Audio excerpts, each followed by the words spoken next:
this fight. Oh, he's touching something.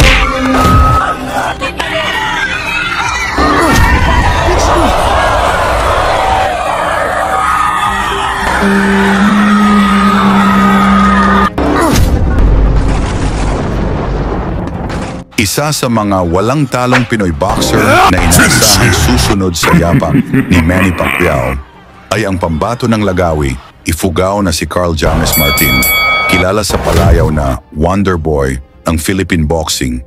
Taglay niya ang kartadang 23 panalo, walang talo at 11 dito ay sa pamamagitan ng knockout.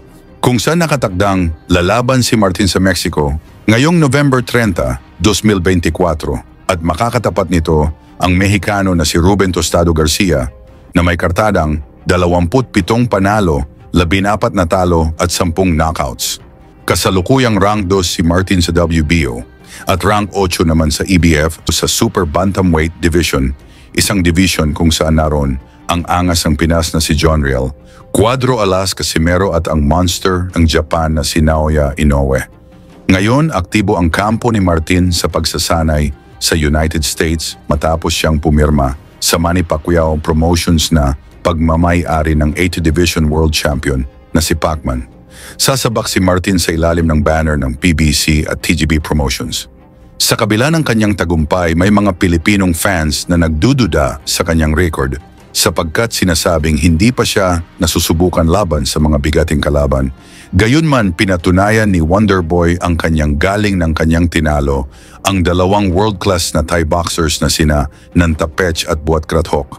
Noong December 11, dumayo sa Pilipinas ang isa sa pinakamalakas na Thai boxer na si Chaiwat Buat Krathok na may kartadang 40 panalo at 26 na kanyang panalo ay sa pamamagitan ng knockouts. Si Buat Krathok ay hindi biro na kalaban sapagkat pinahirapan niya ang Pilipinong world champion na si Milan Melindo nung naglaban sila sa Cebu City.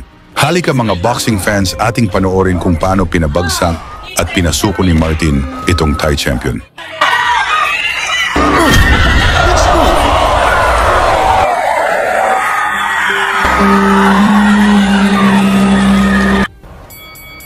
Para sa WBO Global Super Bantamweight title, ang belt na dating hawak ni Casimero. Pagsapit ng round 1, kagad na nagpalitan ng malalakas na suntok ang dalawang boxer. Carl James Martin entered the ring with his entourage composed of elders, our elders sa Ifugao, counselors, wag po nating... Saka heftier din, makikita mo yung mga shoulder niya. Malalaki ang mga titulo. Yes, for sure.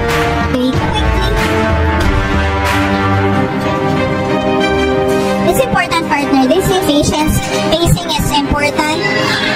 James Martin is trying to size up Butatok. Baga sinasabi sa Filipino teaser from Thailand. So Highlander. Both are known for their warrior mental, partner. Carl, like I always say, pag kino-cover natin siya, Carl James Martin could beat you in 2 ways. He could beat you by points, and he has the power to deliver that knockout. Exactly. And of course, Carl James Martin could beat you in 2 ways. He could beat you by points, and he has the power to deliver that knockout. Exactly. And of course, Carl has been constantly evolving. There you have it, is double and nasumusuporta kay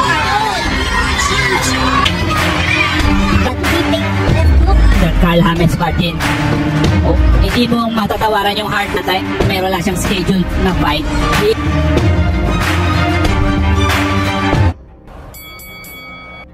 Sa ikatlong round, nakatama ng malalakas si Martin, ngunit pinatunayan ni Buat Krathok ang kanyang tibay. Chaiwat Butatok, but yes. In this global title by the WBO is a good kuha ang world title. Of him, right? Good kuha ang world title. Of him right now.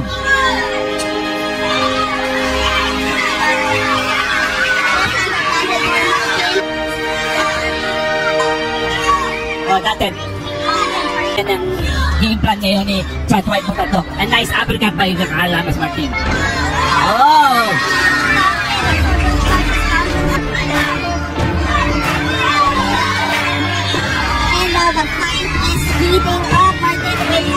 boxer dyan na ayaw.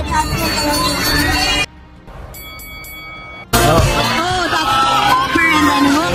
Up top landed for Carl Hames Martin.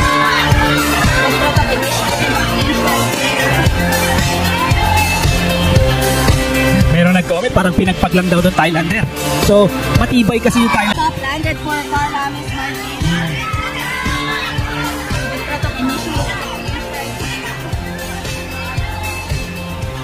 Yeah, put the top also. Again, you're calling of real fight. Just take it out for the W. Rank 4 in Thailand. To the face of Carl Hames Martin. I mean, yung mga ranking na yan, I will have to watch it further against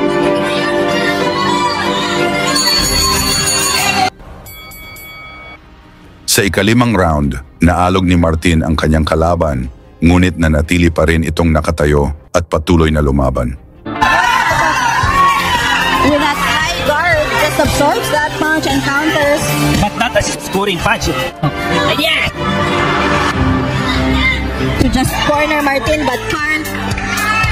Answers with the combination was good right there as he was getting out. Consecutive boot to the head in the body. Oh, that's a left upper! Wow! Oh, wow! Martin with that uppercut. Certainly hurts.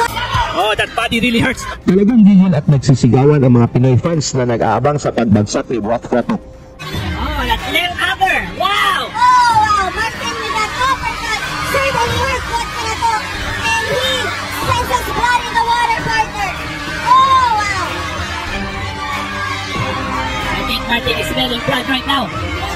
Smelling that blood, that uppercut that got through the guard. Wow! Oh, wow! Composed.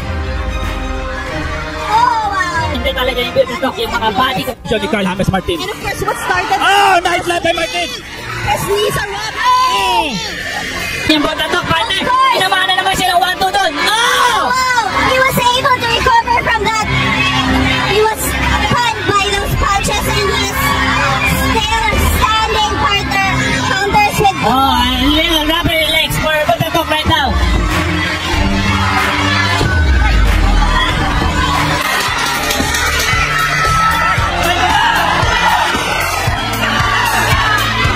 There you have it. Oh, wow! Another punch. Pagsapit ng round 6, sa kabila ng tapang ni Brock Kratok, pinatumba siya ni Martin. Finishing in six. Bagaman nakatayo pa ang Thai boxer, wala na ito sa kondisyong lumaban kaya't itinigil ng referee ang laban. Sa huli nanalo si Martin via knockout at nasungkit ang WBO Global Super Bantamweight title. Sa ipinakita ni Martin, sapat na ba ito upang maging world champion sa malapit na panahon? Pag-usapan natin ang inyong opinyon. Maraming salamat sa inyong patuloy na suporta. Lagi niyong sundan, huwag magpapahuli. Pag-usapan ni bakbakan, balita niya at laban. Mga Pinoy na di nagpapagapi. Salamat sa mga suporta na lagi nandyan.